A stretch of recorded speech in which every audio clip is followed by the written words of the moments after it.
hasta la expresión de una enfermedad de una elevada mortalidad. Siguiente diapositiva, por favor. Ahora vamos a ver la etiología. En la etiología, ante la llegada de un paciente con dolor torácico, la valoración inicial siempre debe ir orientada a discernir si la etiología de este síntoma puede suponer algún riesgo vital o no para el paciente. En la mayoría de los casos se puede realizar mediante la anamnesis, el examen físico y apoyada de algunas pruebas diagnósticas. La anamnesis es muy importante y nos permite recoger información sobre los factores de riesgo de nuestro paciente, que puede padecer alguna enfermedad coronaria, edad, sexo, diabetes, hiperlipidemia, hipertensión, alguna cardiopatía isquémica, antecedentes familiares y personales. Siguiente, por favor. Características del dolor. No hay que olvidar que el dolor es un síntoma, por tanto despierta subjetividad de interpretación, por lo que debemos de tener en cuenta las siguientes características. Primero tenemos inicio y fin. Cuando son bruscos y acompañados de palpitaciones, se orienta hacia las taquicardias paroxíticas. En la intensidad del dolor, los dolores cuando son muy intensos, se orienta hacia alguna patología orgánica en general y cardíaca en particular. Hay que tener cuidado si interfieren algunas actividades cotidianas. Ahora vamos a ver lo que es duración y periodicidad. Las dolencias de larga evolución tienen menor probabilidad de deberse a alguna base orgánica. En el tipo de dolor, el dolor isquémico es opresivo. El musculoesquelético y el idiopático se definen muchas veces por el tipo de pinchazo.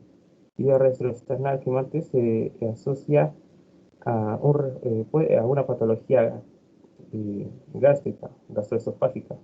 Y la localización e irradiación, en general, un dolor localizado y no irradia es menos sugestivo de enfermedad grave. Siguiente, por favor.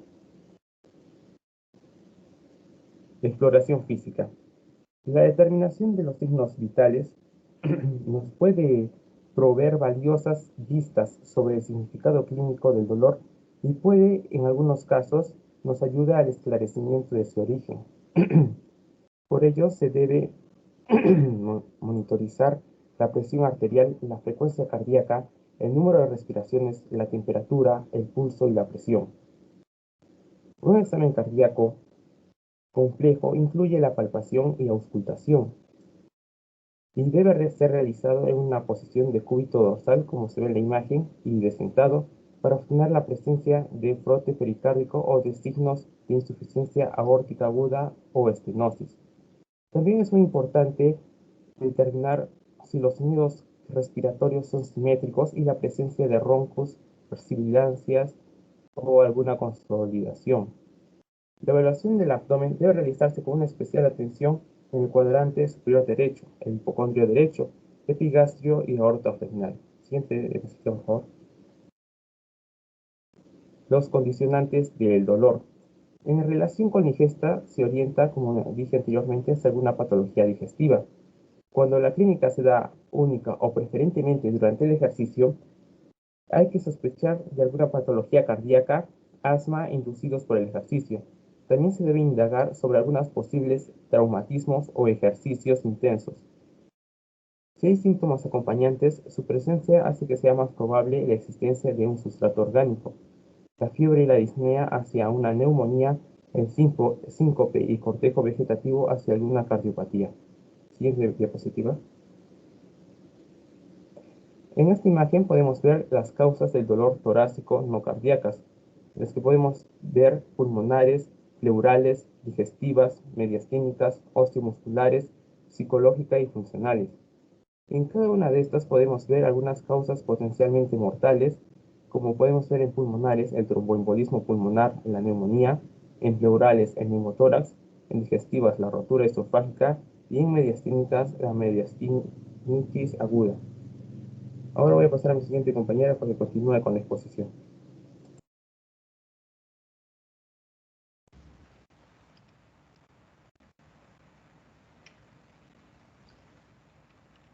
Bueno, como ya hemos hablado de las no cardíacas, ahora nos vamos a concentrar en las que son cardíacas, que esta se subdivide en lo que es isquémica y no isquémica.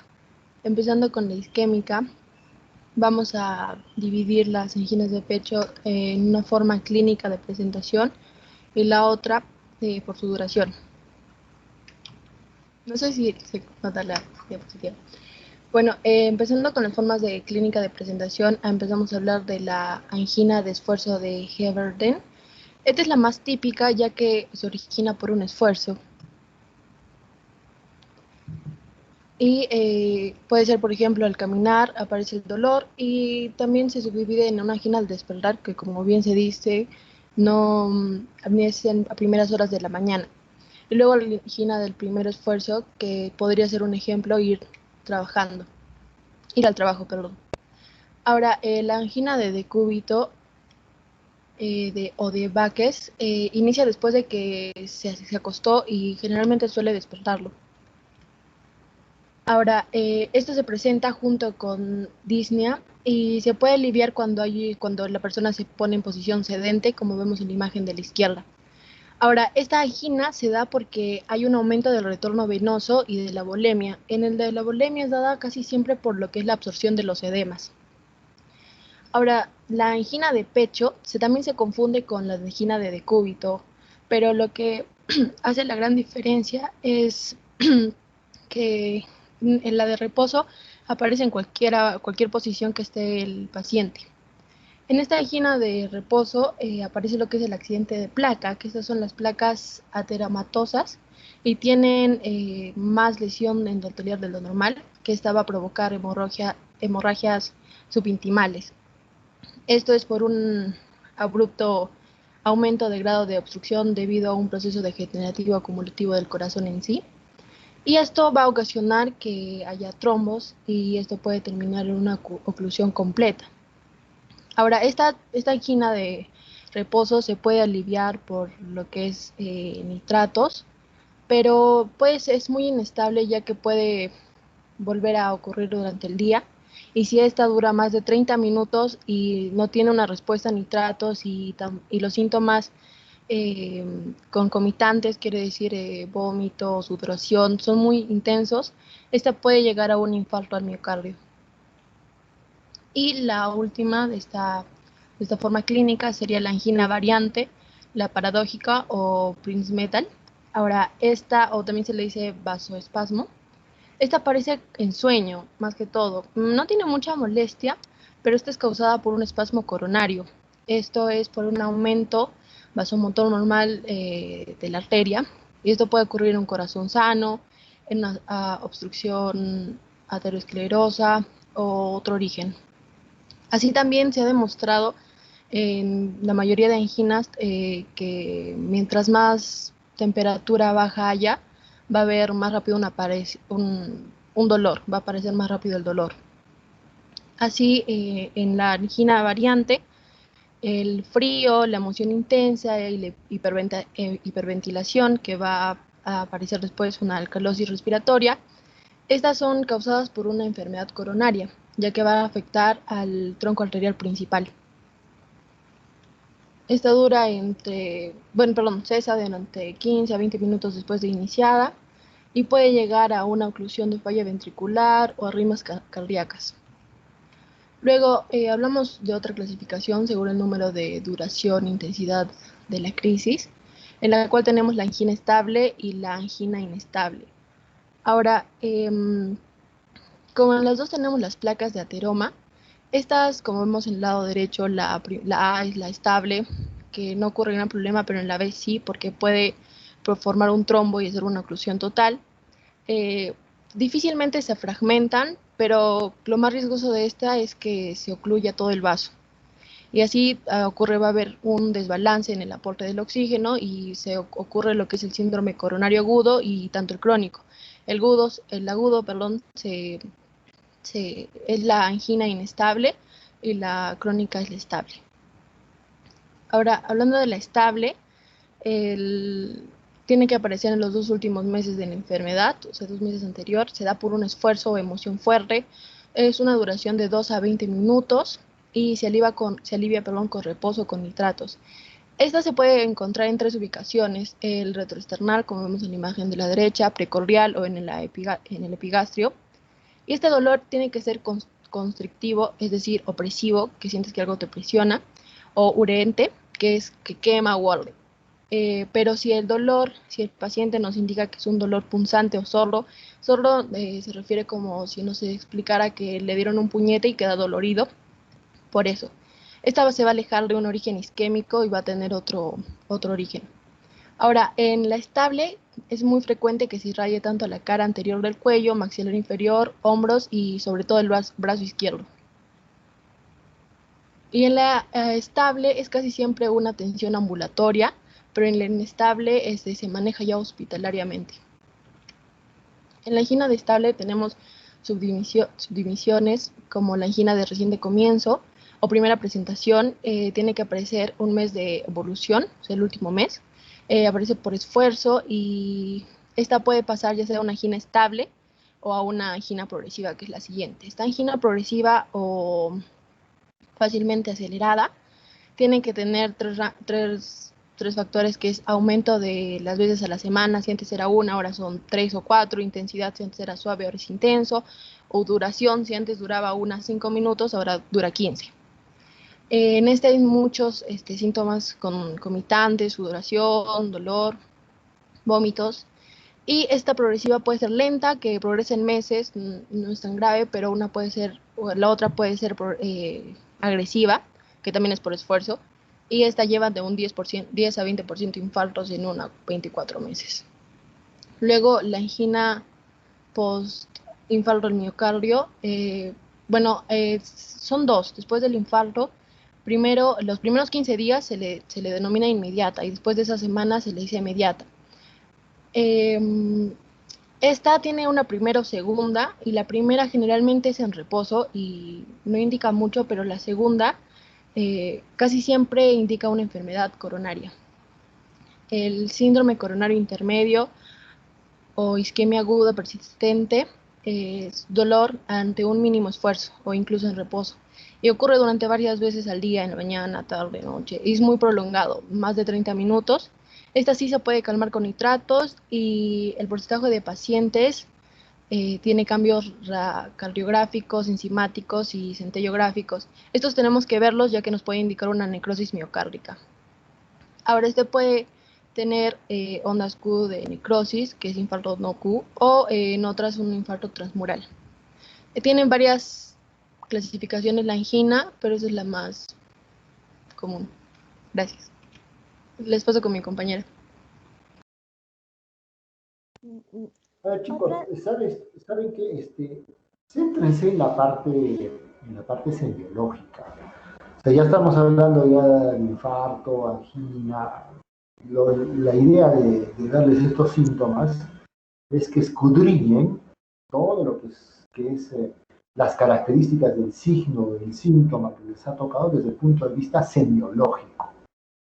No se metan en patología, porque todavía no han hecho clases, o sea, es muy teórico, hay unos datos ya que ya no se usan. Simplemente es semiología. O sea, dolor torácico. ¿Qué yo debo saber del dolor torácico? Localización, irradiación, con qué se exacerba, con qué disminuye, ¿no? Todo lo que es desde el punto de vista semiológico. ¿No? Porque si no, olvídense, vamos a hacer un cambalache aquí, no le van a sacar provecho a la mayoría de sus compañeros. ¿Ya? Entonces, a ver tú, por ejemplo, ¿tú cómo te llamas? Kimberly Candia, doctor. Kimberly, tú vas a hablar de infarto, ¿no? Ya. Lo que yo quiero que me digas de aquí simplemente es cuáles son las características del dolor isquémico, que es el paciente que tiene infarto. Dentro de las características del dolor, en lo que es el dolor en el infarto agudo de miocardio, podemos ver que va a ser muy similar cualitativamente al de angina de reposo, y que si nosotros lo vamos a abordar solamente basándonos en la historia clínica, no vamos a poder discernirlo. ¿Cómo es el dolor? ¿Cómo es el dolor? Va a ser mucho más intenso y prolongado, se va a extender más allá de los 30 minutos y puede llegar a abarcar hasta horas. Y entonces, además... a ver, Características del dolor. Tipo de dolor. ¿Cómo es el dolor en el infarto? Es un dolor brusco que aparece rápidamente. O sea, arde, punza, Ya, es penetra. como siente un tipo como de desgarro. Ok, Como un tipo de desgarro.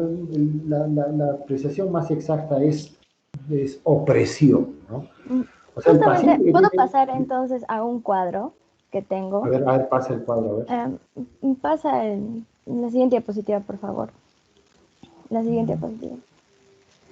En este cuadro están los diagnósticos diferenciales de lo que es el dolor torácico, en lo que es angina, infarto y otra patología que es el aneurisma de la aorta y la pericarditis.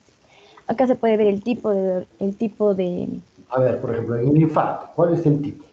va a ser de carácter isquémico, como se dijo anteriormente, pero va a ser un dolor opresivo, como usted dijo. Correcto. Y ¿Dónde se normalmente localiza? el lugar más común es retroesternalmente. Correcto. Va a tener ¿Cómo un es el inicio. inicio del dolor? El inicio va a ser brusco, Correcto, es de inicio brusco. brusco, ¿Tiene irradiación? sí, ¿Dónde se irradia? normalmente tiende irradiación a lo que es el hombro, Se irradia al miembro superior derecho, al miembro superior izquierdo, al maxilar cuello. inferior, al epigastrio, a la espalda, a la región interescapular. A todas esas zonas se irradia. O sea, no hay una característica típica. Olvídense que si me duele el brazo izquierdo es porque estoy teniendo un infarto. No, o sea, es todos los datos. O sea, tiene una irradiación muy, muy general, ¿no? O sea, no es específica, es muy general. ¿Cuánto dura el dolor? El dolor puede durar de 30 minutos a más de 30 minutos hasta horas. Más de 30 minutos. O sea, es un dolor prolongado. Uh-huh. ¿Cómo aparece el dolor? El dolor puede aparecer súbitamente o también puede, Es en o, reposo, o, haciendo ejercicio. Ajá. o también puede tener como que semanas previas a algún tipo de sensaciones de enfermedad. Ok. Está asociado a signos vagales. ¿Cuáles son esos signos vagales? Los signos vagales del infarto de miocardio son el dolor fuerte, de dolor en otras partes del cuerpo. No, vagales significa estimulación del nervio vago, el neumogástrico, el Sí, décimo par. creo que ¿Cuáles hay son esas activación características? refleja vagal. Por eso, ¿cuáles son esos síntomas? Cuando uno activa el vago, ¿qué pasa? Náuseas, ya, eso. Allá puede haber, ¿cómo se llama? Palidez, sudoración, Diaforesis, diaforesis, vómitos, náuseas, náuseas, diaforesis, que es la o sudoración. correcto. Entonces, este cuadro es lo que han tenido que resolver, las diferencias, los diagnósticos diferenciales de dolor torácico. Esto es lo que era su exposición, este cuadro. No tenía que hablar de anginas, este cuadro. El paciente que tiene dolor torácico puede tener estos diagnósticos. Isquémico, Justo como que infarto, aneurisma, miastenitis, pericarditis, tromboembolia pulmonar, neumonía. Esto es lo que tienen que entender. sí, justamente como que tratamos de dividirnos las patologías como que cada uno, y justo me tocó lo que es para explicar lo que es infarto, la pericarditis y lo que es este, eh, lo que es la disección aórtica para hacer como que el diagnóstico diferencial entre estos. Claro, el diagnóstico no era hablar de radiología, de imágenes, es semiológico, ¿no? ¿Qué Claro. características semiológicas vas a buscar para decir, no, esto puede ser isquémico, no, esto puede ser pleurítico, este es pericardio, esto puede ser una embolia pulmonar. Entonces, este cuadro compártelo a tus compañeros, porque esto es lo que tienen que saber. Muy bien, a ver. El segundo grupo, por favor, de las mismas características. El segundo grupo tiene que ver las características del signo o síntoma que le ha tocado desde el punto de vista semiológico. ¿Ya?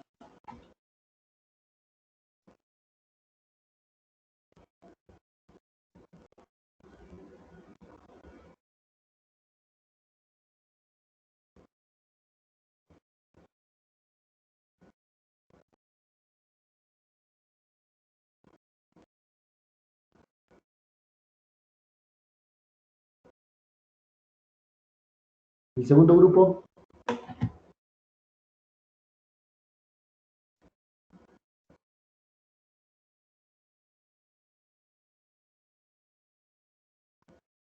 ¿No está el segundo grupo? Sí, doctora. Ahorita compartimos pantalla. Ok.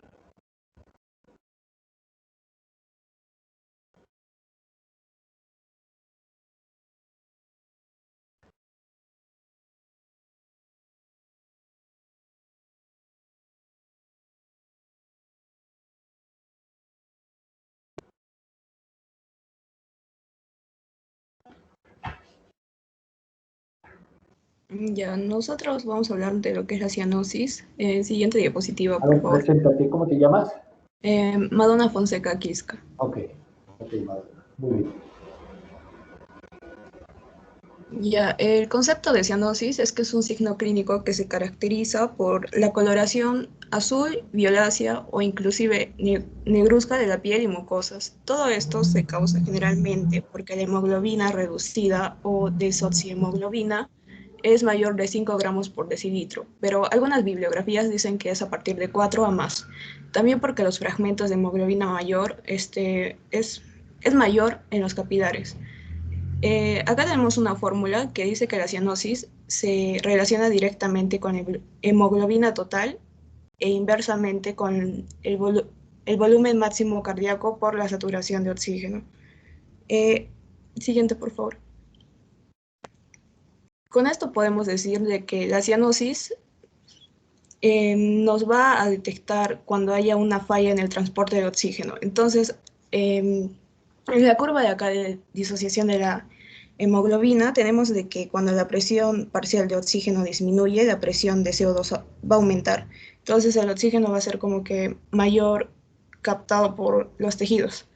En el esquema de acá tenemos, bueno, como sabemos, el oxígeno va a ser captado del medio ambiente y va a ingresar a nuestras vías aéreas. En los pulmones, en la caja torácica, se realiza todo el proceso que conocemos. Entonces, la hemoglobina reducida sale de los pulmones con 0 y va pasando al sector arterial. En el sector arterial, la sangre es de color como que un rojo más brillante y es de 0,75 gramos por ciento de hemoglobina. En el sector capilar es de 2,6, pero recordamos que a partir de cianosis se dice cuando es de 4 a 5. Ya en el sector venoso es de 4,5 gramos por ciento. Por eso es que la sangre es como que más oscura. Luego pasa al corazón derecho y otra vez a los pulmones, donde se realiza el intercambio gaseoso y se expulsa el CO2. Siguiente. Las zonas de ubicación. Ya, entonces, tenemos que la oxihemoglobina y la desoxihemoglobina tienen distinta coloración, A ver, como ya ahí, expliqué ahí por anteriormente. favor, hace hincapié en la localización de la cianosis. No te metas mucho a la fisiopatología, ¿ya? ¿Dónde encuentras la cianosis? El signo es más evidente en las áreas de la piel que son como que más delgadas y vascularizadas. Acá tenemos muchos ejemplos, como los labios, las alas de la nariz, la mucosa oral, la lengua, el lecho ungual, la conjuntiva palpebral, las eminencias malares, golpejos de los dedos. Correcto. Entonces uno tiene que buscar el signo de cianosis en estas partes, en estas zonas, ¿no? Desde la cara. Es importante hacer esta localización. ¿Qué más? Sí, ya. Va a continuar mi compañero. Ok, ¿quién es el que sigue? Yo, doctor. Max Fuentes. Ok, a ver, adelante. Bien, entonces ahora empezando antes con la clasificación, Bueno, tenemos que saber que la cantidad de hemoglobina reducida en la sangre capilar es aquella que se va a presentar y va a producir la cianosis. Entonces, va a haber un promedio entre la insaturación arterial y insaturación venosa. Podemos ver los porcentajes y la cantidad de los gramos por decilitro de hemoglobina. Y bueno, si es que, como había dicho anteriormente mi compañera, si es que esta en la sangre capilar pasa más de 4 o 5 gramos por decilitro, ya estamos frente a la cianosis. Siguiente diapositiva, por favor. Bien, entonces, para hablar de cianosis tenemos tres tipos y en cada uno hay signos y síntomas importantes que tenemos que destacar. Por ejemplo, tenemos la cianosis central, la cianosis periférica y la cianosis mixta. La siguiente, por favor. Bien, entonces, primero empezando con la cianosis central. Esta va a ser universal y generalizada. La vamos a observar básicamente en los labios, en las regiones malares, en la lengua, la mucosa bucal, sobre todo también la sublingual. Por ejemplo, en estas imágenes podemos ver cómo los labios están medio asolados, igualmente la lengua. En este tipo de cianosis central nos va a provocar diferentes trastornos, como por ejemplo los ambientales. Por ejemplo, cuando hay poco oxígeno, ¿no? En un lugar donde todos están respirando, van a tener poco oxígeno, ya que el ambiente no va a ofrecer la cantidad de oxígeno adecuado. También traqueobronquiales, porque puede dar una obstrucción branquial aguda. Por ejemplo, un niño que se trague una bola y esta va directamente a la tráquea en vez del estómago, o incluso puede irse a un bronquiofuente. También tenemos pulmonares, como por ejemplo pulmonar crónico, pleurales, en donde podemos ver derrames pleurales. Mecánicos, por ejemplo, puede ser un traumatismo de tórax, trastornos hemáticos, que, bueno, en toda parte de la hemoglobina, y trastornos cardíacos congénitos. Ya, ahí nomás. Entonces, a ver, mira, básicamente, entonces la cianosis central se debe cuando hay una disfunción o del pulmón o del corazón. Si esas son las alteraciones, el paciente puede presentar cianosis y la cianosis en las mismas zonas. O sea, no podemos hacer un diagnóstico semiológico diciendo, el paciente tiene cianosis en los labios, por lo tanto es del corazón o del pulmón. La cianosis se va a presentar en las zonas que has mencionado, pero cuando es cianosis central o es de corazón o es de pulmón alteración. O sea, cuando hablamos de pulmón, hablamos toda la vía respiratoria, ¿no? O sea, la laringe, la tráquea, los bronquios, el pulmón, la caja torácica, las pleuras, o sea, todo lo que concierne al pulmón y todo lo que concierne igual al corazón, saco pericárdico, ventrículos, aurículas. ¿Ok? A ver, sigue. Sí.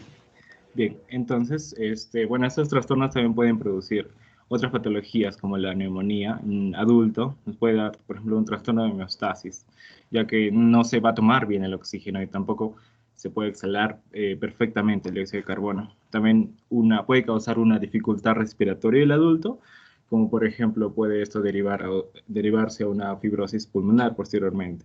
Una bronquitis crónica, por ejemplo, en donde las vías respiratorias van a estar llenas de secreciones y van a impedir la respiración normal. También un neumotórax grave y cardiopatías congénitas, por ejemplo, tenemos la tetralogía de Fallot. Siguiente diapositiva, por favor. Bien, el otro tipo que tenemos es la cianosis periférica. Esta va a abarcar predominantemente las regiones acrales y se va a apreciar tanto en las manos, en los pies, los dedos, los lechos unguiales y la piel de las regiones rotulianas y los tobillos.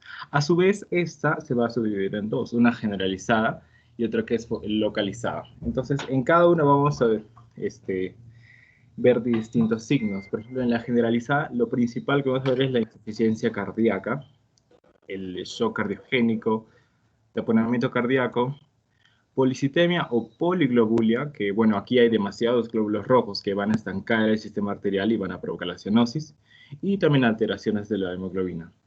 Por otro lado, tenemos la localizada, en donde va a haber una trombosis venosa profunda, obstrucción arterial, vasculitis, puede ser por trastornos autoinmunes, o también exposición al frío, como es el síndrome de Raynaud. La siguiente, por favor. Bueno, y para finalizar tenemos la mixta. Aquí, bueno, ya va a fallar el corazón por trastornos pulmonares de tipo crónico. Aquí ya es una mezcla de la insaturación arterial y venosa Y bueno, estas van a ser originalmente más que nada centrales y vinculadas con la existencia de cortocircuitos cardíacos o pulmonares que van de derecha a izquierda, que se conoce como un shunt, y que va a provocar la entrada de la sangre venosa al sector arterial. Siguiente, por favor. Ya. Continuando con lo que es la anamnesis, primero tenemos que interrogar al paciente si va a presentar un antecedente de alguna enfermedad. En caso presente un antecedente de una enfermedad broncopulmonar, estaría más relacionado con lo que es la cianosis central. Y en caso presente un antecedente de una enfermedad cardiovascular, estaría relacionada con la cianosis periférica o mixta. Tenemos que investigar la ingesta de nitratos para metahemoglobinemia. ¿Qué es la metahemoglobinemia? La metahemoglobinemia es aquella en la cual se presenta un color medio azulado en la piel parecido a un paciente cianótico. Se caracteriza por un nivel anormal de alto de metahemoglobina en la sangre y se encuentra en forma férrica, lo que genera una afinidad por el oxígeno. También tenemos que preguntar qué síntomas está presentando el paciente, el tiempo de la evolución y la relación con el esfuerzo físico. Al realizar el examen físico, en caso que sea una cianosis central, como mencioné anteriormente, está más relacionado con el aparato respiratorio. Vamos a presentar alteraciones productoras de hipoxemia, ya sea como una bronquitis, una neumonía o una embolia pulmonar. Se observa una mejora cuando se administra oxígeno, ya que esta disminuye o desaparece la cianosis. No se observa mejora con el calor local. En el caso de una cianosis periférica, va a haber una relación con el aparato cardiovascular y podemos encontrar algunos signos de shock, insuficiencia cardíaca. En caso de que se comprometa algún miembro, hay que buscar signos de taponamiento como una trombosis profusa o una obstrucción arterial.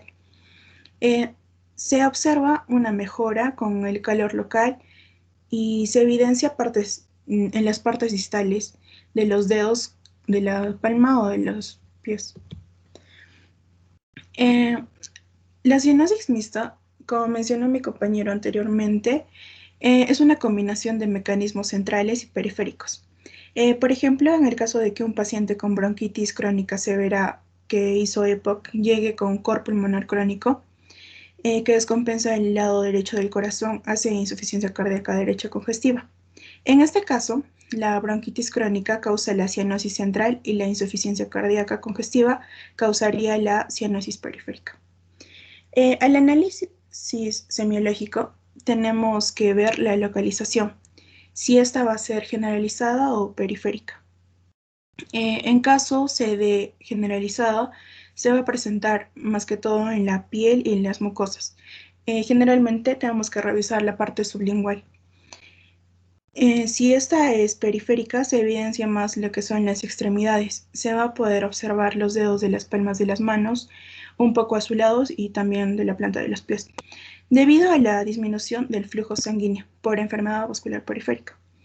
También se puede presentar en la cabeza, cuello y extremidades. Se puede evidenciar lo que es la acrocianosis, con una disminución de la temperatura local. En la intensidad se debe ver si es un grado leve o ligero cuando apenas es perceptible. Va a ser moderado cuando ya se observa una coloración en los labios o en la lengua o en la mucosa oral, y va a ser severo cuando es generalizado, por ejemplo en los niños que presentan la tetralogía de Fallot. El tipo de carácter va a ser un carácter sistémico o generalizado cuando va a comprometer la piel, mucosa, labios y pabellones auriculares, y va a haber una disminución de la temperatura a nivel regional. La forma de la representación puede ser súbita en los casos de infección respiratoria, obstrucción de las vías aéreas superiores, en un embolismo pulmonar masivo, un neumotórax o un colapso vascular. Se va a presentar de forma gradual cuando aparece ya sea en semanas o en meses. Ya, por ejemplo, en la enfermedad pulmonar obstructiva crónica grave o permanente desde su nacimiento. En caso de una cardiopatía congénita con cortocircuito derecha-izquierda y en la meta-hemoglobinemia hereditaria. Los factores desencadenantes que pueden ser como la tos, el llanto o el ejercicio, especialmente en las cardiopatías o en las alteraciones de difusión pulmonar del oxígeno. Los factores Muy bien, anteriores. ahí, hasta ahí nomás, a ver, vamos a redondear la idea. Por ejemplo, ¿cómo yo diferencio desde el punto de vista práctico si un paciente tiene cianosis, si es una cianosis central de una periférica? La cianosis central se presenta más que todo en las mucosas y en los dedos. Va a comprometer lo que es los dedos ¿Y la hipocráticos. periférica no se ven cosas en los dedos? Sí, pero la periférica se caracteriza más por lo que es en zonas, por ejemplo, en las zonas distales, como lo que son los dedos de las manos. Ahí se van a equivocar si con la localización. La localización, o sea, de la cianosis periférica o central va a ser la misma. O sea, va a haber cianosis en la punta de las orejas, en la punta de la nariz, en los labios, en la lengua, en las mucosas y en los dedos. Para diferenciar si es central o periférica, yo pongo oxígeno al paciente. Si yo le pongo oxígeno al paciente y mejora la saturación, entonces eso es una saturación central, probablemente netamente pulmonar, ¿no?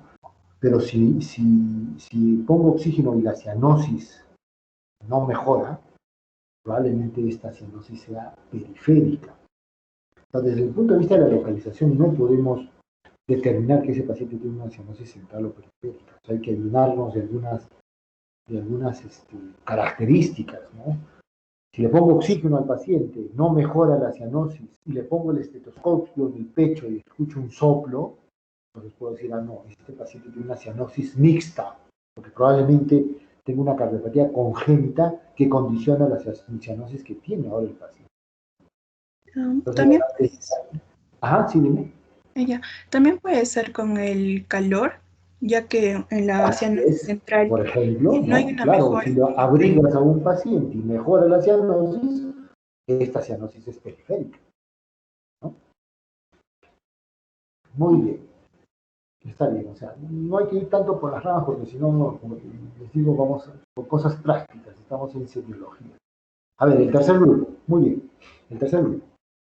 Entonces, en sí, para resumir, en caso de que se presente un paciente cianótico, es importante que le preguntemos la fecha en que inició la cianosis. Debemos diferenciar si es una cianosis central y periférica. Si en caso le hacemos un masaje en la extremidad cianótica y mejora el flujo y la coloración, diríamos que es una cianosis periférica. Verificar si hay hipocratismo digital. Y ya que este también es un signo de la cianosis crónica. Y también verificar su saturación y su presión parcial de oxígeno en la sangre arterial. Bueno, después tenemos lo que son los exámenes complementarios. Déjalo ahí nomás, te digo, para que pase el tercer grupo, ¿ya? Ahí nomás, ya. Entonces, eso sería todo, doctor. Muchas gracias. Perfecto.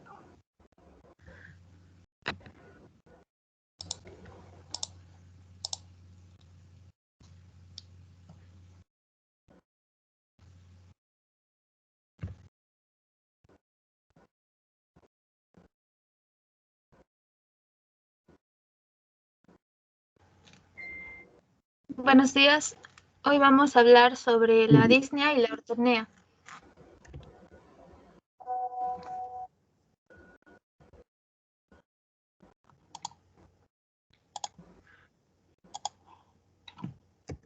Primero, hablando de la etiología de la disnea es un malestar respiratorio en la que el paciente está consciente y tiene una sensación de falta de aire.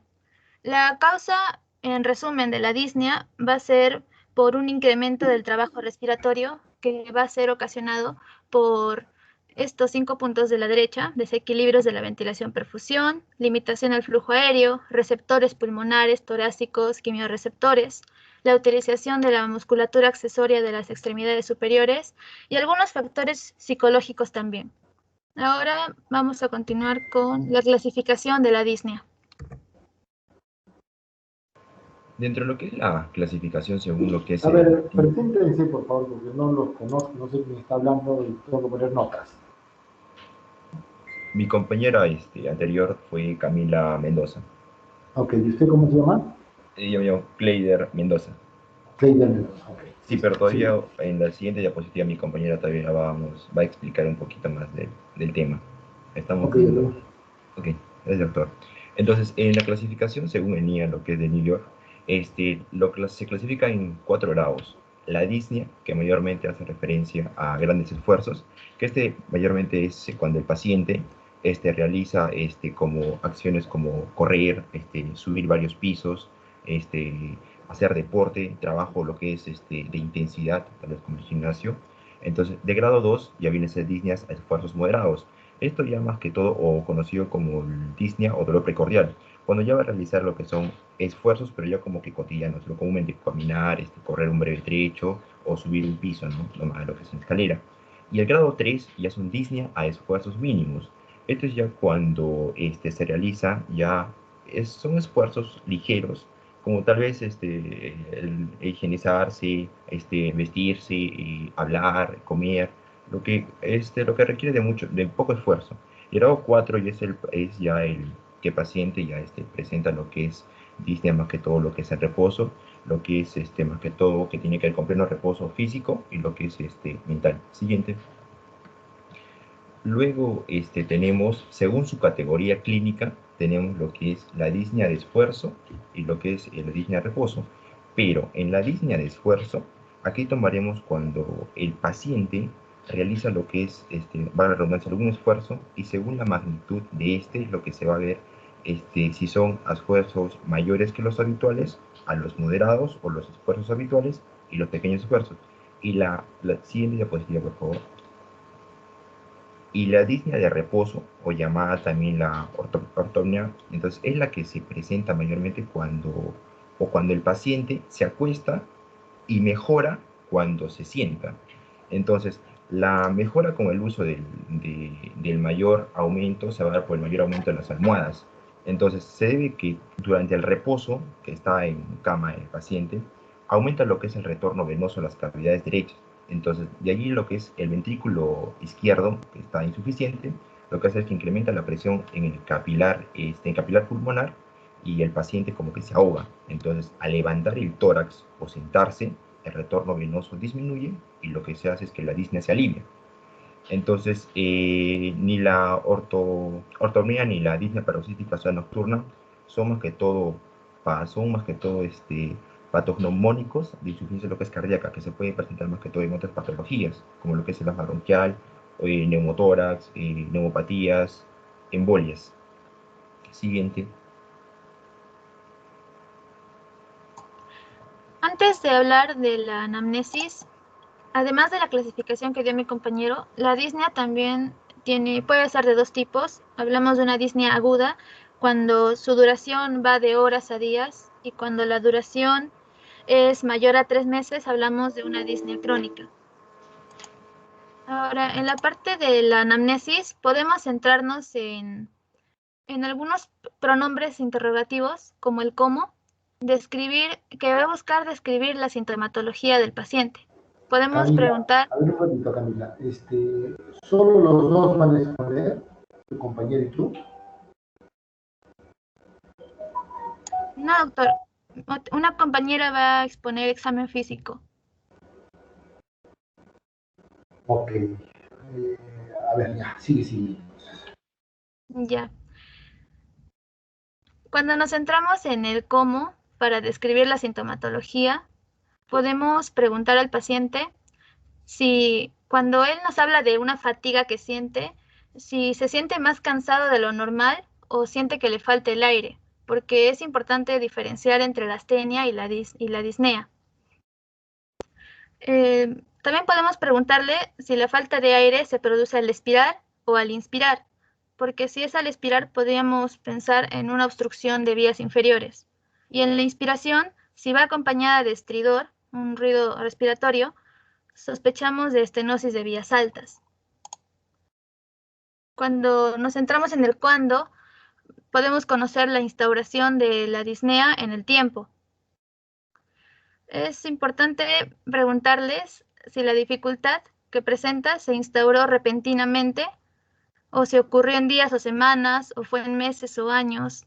Y también si existe algún patrón estacional que rija esa sensación de falta de aire, porque podría ser una asma alérgica.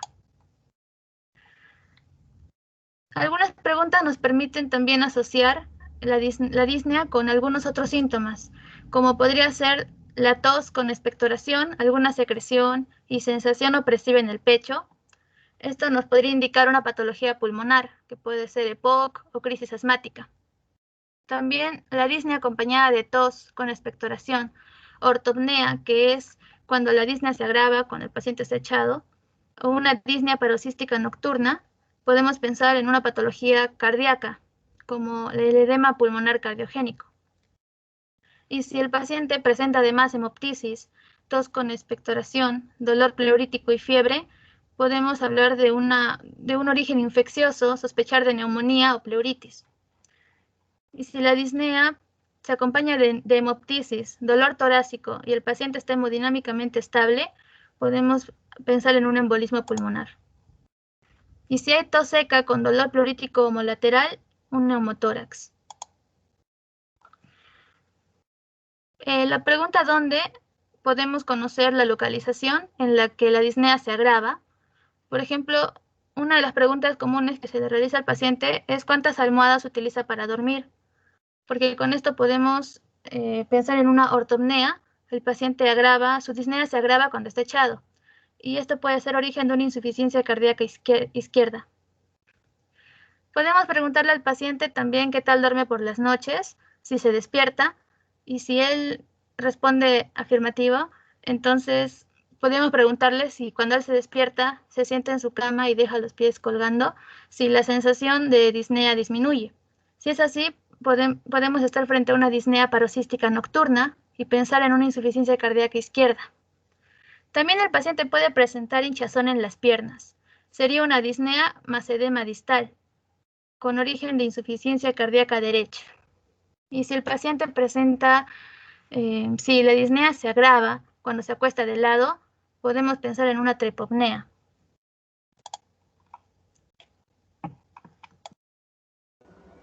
A ver, Camila, ¿y si el paciente tiene disnea por ejemplo, al amarrarse los zapatos, ¿cómo se llama esa?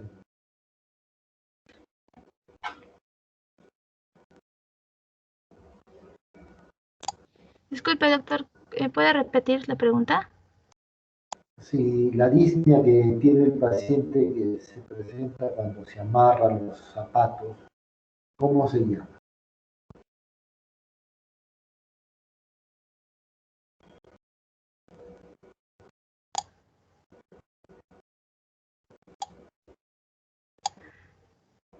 No he leído eso, doctor. Eso se llama vendopnia. Vendopnia. Se tenían que hablar sobre los tipos de disnea. Sí. Trepopnia, también trepopnia, disnea al decúbito lateral izquierdo o derecho, vendopnia, que es lavarse los zapatos, por ejemplo, ortopnea, cuando no puedes adoptar el decúbito dorsal, ¿no? Y la disnea de esfuerzo, que se cataloga según la clasificación de la New York Heart Association, que ha hablado tu amigo, tu compañero, en clase 1, 2, 3 y 4. Muy bien, ¿quién sigue? Yo, doctor. ¿Cómo te llamas? Rosalía. Rosalía, muy bien, Rosalía. Ok, entonces vamos a continuar con un tipo de disnea, que es la ortopnea. Siguiente, por favor.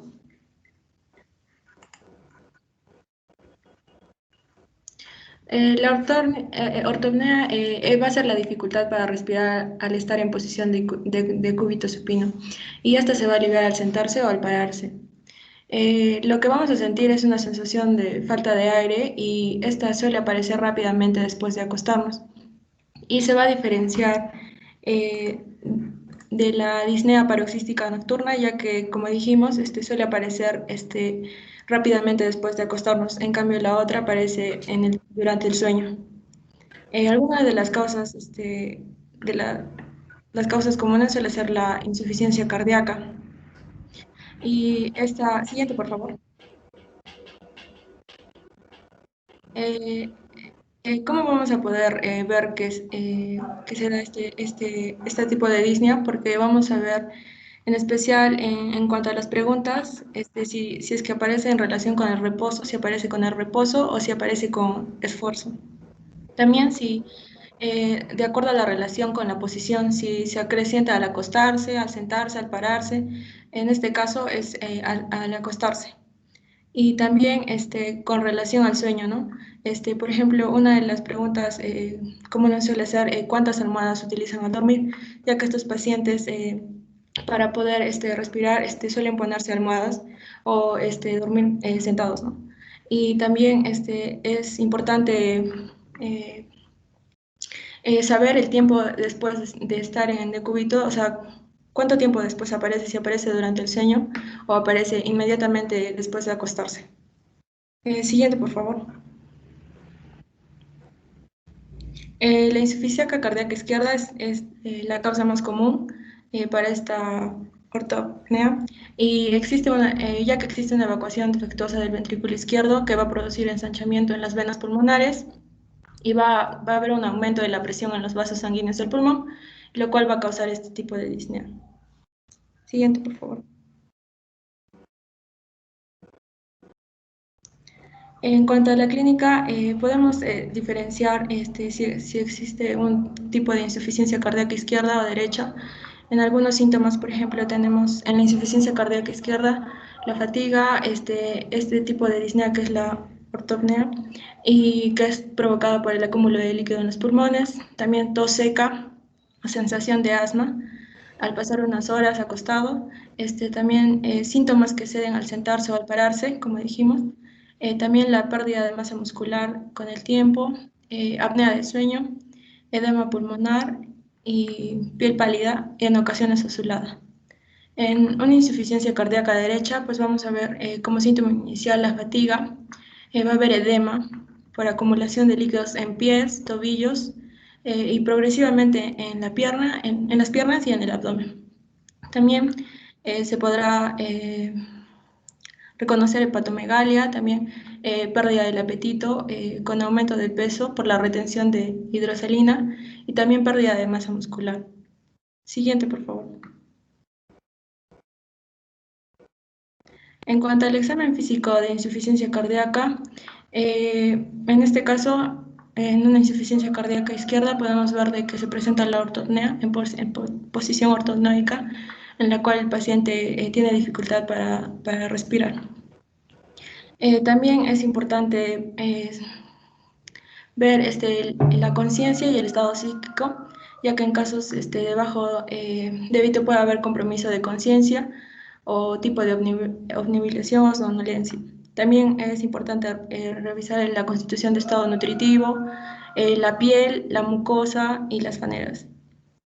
También podemos ver en el examen físico el pulso arterial, en el cual habitualmente hay taquicardia. Si se presenta insuficiencia cardíaca, puede haber pulso pequeño por bajo del volumen de eyección. También en cuanto a la respiración, como dijimos, hay cierto grado de disnea. Y en cuanto a la presión arterial, lo característico es que suele haber una presión normal o también a veces baja. Siguiente, por favor. En cuanto al examen físico, empezando desde el cuerpo, podemos ver de que en el corazón, en cuanto a lo cardíaco, a la palpación podemos encontrar signos de hipertrofia cardíaca. En la auscultación es frecuente el hallazgo de un galope por tercer o cuarto ruido, y la presencia de soplos de regurgitación mitral o tricúspide. También los hallazgos se van a modificar según la patología cardíaca, ¿no? Y el grado de compromiso de esta insuficiencia. Siguiente.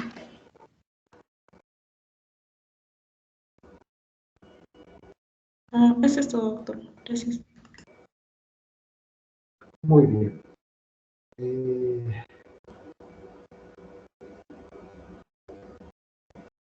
Habría que hablar, pues, tenían que hablar un poquito más de los tipos de disnea, ¿no? Ya su compañera habló un poquito sobre el tema de la trepopnia, que es la disnea al adoptar una posición de decúbito lateral izquierdo-derecho, la venopnia, que es la disnea que uno siente o se percata cuando se va a amarrar los zapatos, la platipnia, que es la disnea que uno tiene cuando se para, ¿no? Esa era la inversa de la ortopnea, que es la disnea que uno siente cuando adopta la posición de decúbito óseo, ¿no? Entonces, es importante porque el signo de disnea es un signo muy ligado a insuficiencia cardíaca. Dentro de la evaluación de un paciente con disneas hay que descartar la patología pulmonar y también la cardíaca.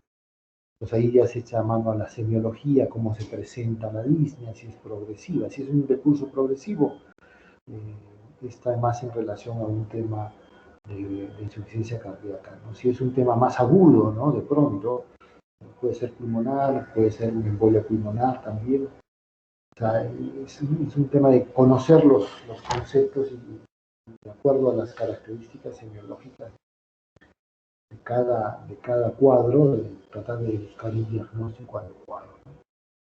Muy bien, ahora, el grupo 4, el grupo 5, me van a tener que enviar una grabación de su exposición, porque ya van a ser, ya se son las 11.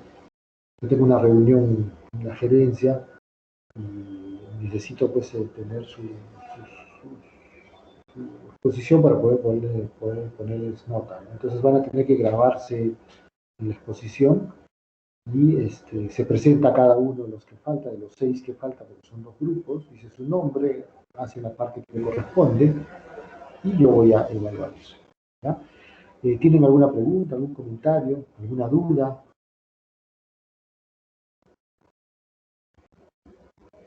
¿Por dónde le enviamos la grabación, doctor? ¿Por el Teams o por el delegado o algo así? Yo creo que puede ser, como no es muy largo, puede ser al WhatsApp a través del delegado, porque en el Teams no sé cómo, la verdad que nunca he visto que se puede grabar, pero no sé cómo se puede recuperar una grabación, ¿no? O lo me envían a mi correo institucional, ¿no? Que el delegado me diga por qué día lo van a hacer, si es al correo institucional, si lo van a hacer al WhatsApp, ¿no? Para que se le va a poder revisar pues, su charla, ¿ya? Ya, doctor, gracias.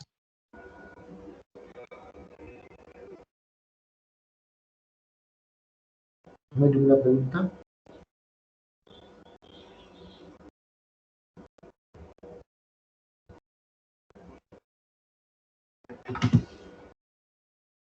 Bueno, entonces los 2 grupos que me faltan los coordinan con su delegado y me manda un mensaje para ver si va a ser por WhatsApp su charla o si van a mandarlo al correo institucional. Y tienen para presentarlo pues el resto del día que falta para que suban la grabación para que yo lo pueda revisar. ¿Ok? Bueno, si no hay más preguntas, chicos, entonces nos estamos viendo. Cuídense, hasta luego. Hasta luego, doctor. Ok. Hasta luego, doctor. Hasta luego, doctor. Hasta luego, doctor. Adiós. Hasta luego, doctor.